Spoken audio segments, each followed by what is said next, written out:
The fear of death may not lurk within the hearts of high elves, wood elves, or even other drow, but any Udadrow will be happy to tell you that there are fates much worse than death.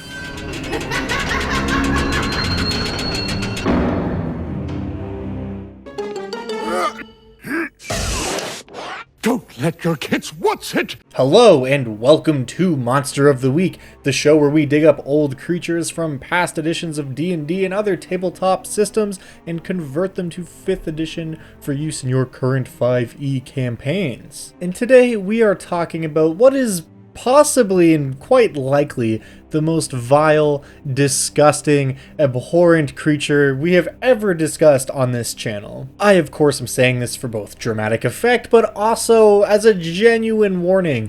This creature involves heavy themes of body horror and all kinds of other nasty stuff, so if that kind of thing puts you off, then consider yourself warned. Now, with all that said, today we are talking about the Irnakurse.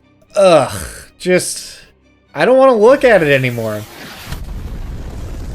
These creatures fall into a unique group of monsters which make their way to us from Pathfinder. This monster was recommended on the Dungeon Dad Discord, and when I started to investigate, the stat blocks were actually really hard to come by. I was able to pretty easily find reference to the flesh-warped creatures, but no stat blocks. I mean, aside from the Drider, which is technically considered a flesh-warped creature as well, but we'll get into that. The Irnakurse specifically is found in Chapter 4 of the Second Darkness adventure path from Pathfinder. Entitled Endless Night, it is indeed an adventure which takes place in the Underdark and of course has tons of awesome drow goodness to it. But sure enough, that was where I was able to actually track down the stat block of the Irnakurse, and oh boy.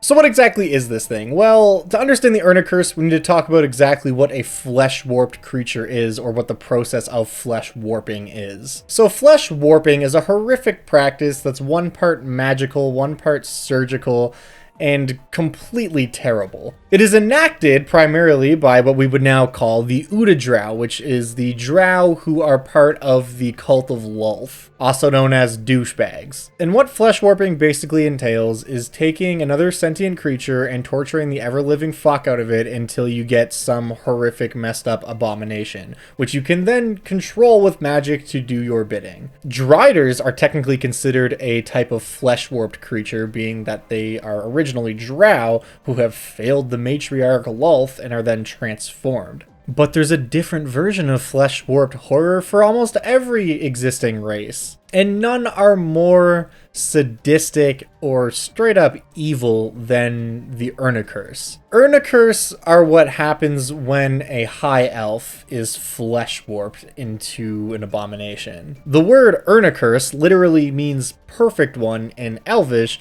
the implication there being that this is the idealized form all high elves would take if the Udadrow were to have their way. So today we're going to talk about just exactly what this creature can do in combat and how you can run it against your players. And then of course we're going to take a look at some plot hooks and ways where you can introduce this into a campaign, and maybe some alternate takes on the lore that exists around the Irnakurse. As always, there is a 5th edition stat block which I have converted from Pathfinder for you in the description of this video below in the form of a Google document, so if you want to follow along, you can check it out there. Now, let's talk about how this monster, which is just the worst to look at, fights, and look at some.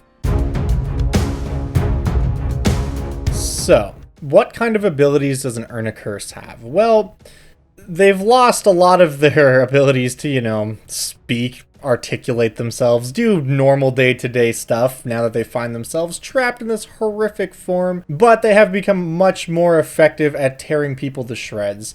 Their body is just covered in these long tendrils, which all of these hooked spikes at the end of them, which they can then use, of course, to lash out and grip onto their opponents and try to tear them to pieces. This ultimately culminates in the Irnakurse getting 4 tentacle attacks every turn. It has a reach of up to 15 feet, and if it happens to be close to another creature, it can also use its bite. The idea of one of these things biting me is maybe the worst thought I've ever had. But the horror does not stop there. Of course, they do only have a movement speed of 10 feet because, they're a giant cancerous blob of flesh, but they make up for it with a whole lot of noise. See, the Irnakurse was once a sentient living thing, which has now been trapped in this horrific form, but it's aware of what it is, and it's aware that it's in a lot of pain, but it no longer has the mental capacity to articulate any of that, so it basically just comes out in these horrific, blood-curdling screams. And this isn't like most monsters where, you know, they do their scream and it's like, oh, you passed or failed your save, it's over now. These things can scream for up to 1 minute straight,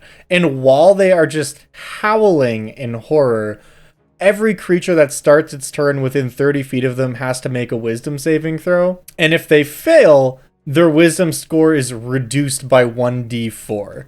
If your wisdom score reaches 0, you're dead. I've talked about this in the past on the channel, that ability drain is such a rare thing to find in monsters, especially in 5th edition. So whenever it does show up, it's sure to horrify your players. Just the screams of this thing are enough to drain away anyone's sanity, basically, is what's happening here. And that reduction of their wisdom score does last until they're able to take a long rest. What's crazy about this is the Irnakurse only has to use this action once, and then it effectively has this scream aura up around it for a full minute, so then it can start making its lash attacks and trying to cut down the players by more conventional means, while also slowly ripping away their sanity.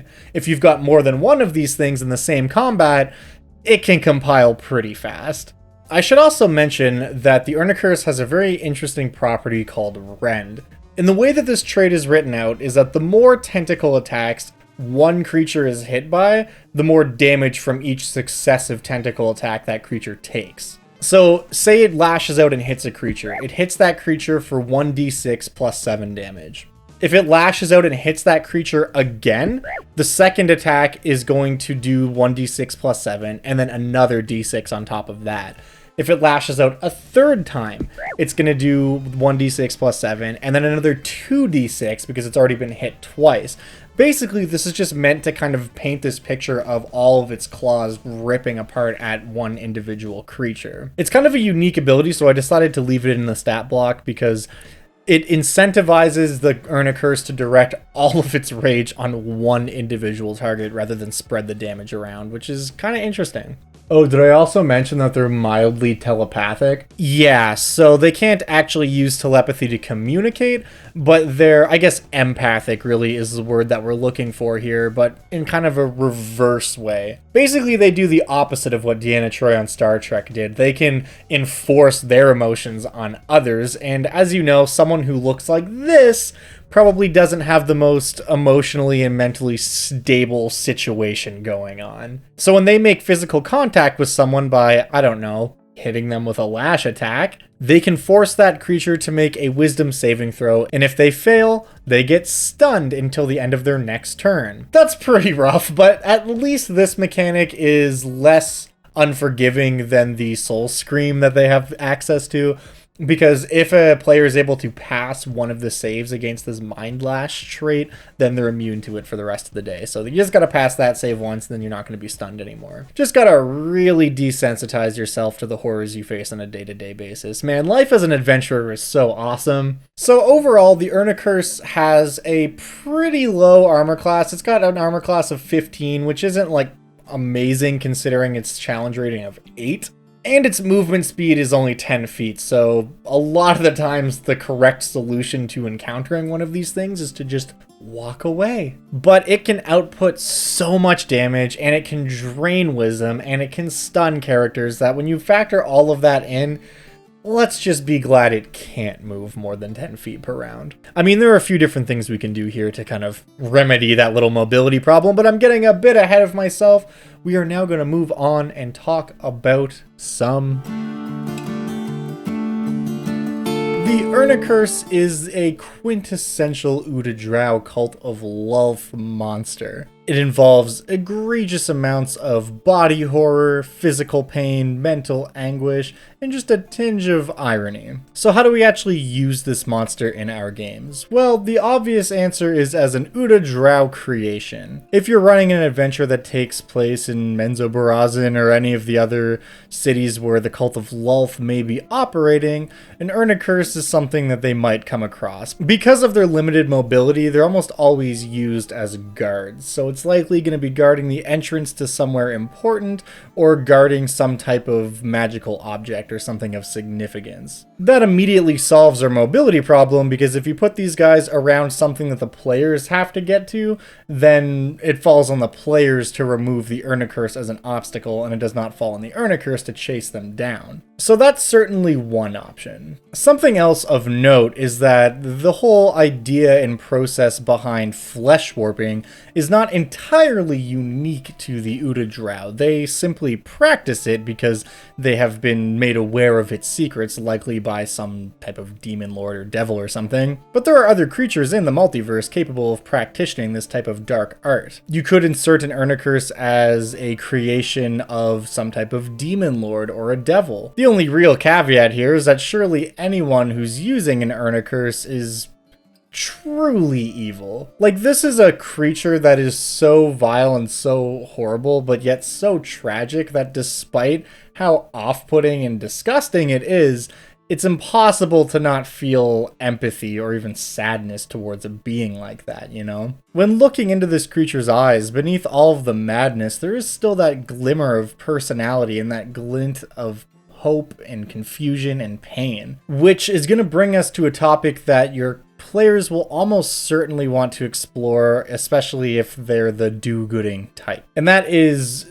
fixing these creatures. Is there a way to reverse it?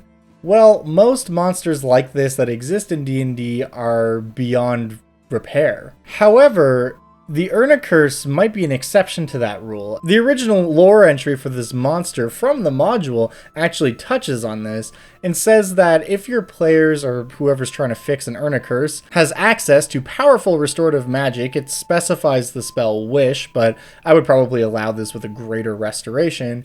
They're able to use one instance of that spell to fix the creature's body, and another instance to repair the creature's damaged psyche. Meaning that it is possible to bring an Irnakurse back from the brink of madness and destruction and restore their former elven form. It won't be easy, and you'll need access to some very powerful magic, but the fact that it's possible is really interesting. When we look at this from a narrative perspective, imagine that you send your players on a fetch quest, something that might seem kind of mundane, where they have to rescue an important sun elf who's been taken captive. And then they find the individual who's been taken, although they've been transformed into an Irnakurse. And maybe not just that individual, but lots of other individuals that have gone missing have all been transformed into these creatures. Does the party take pity on them and just simply cut them down?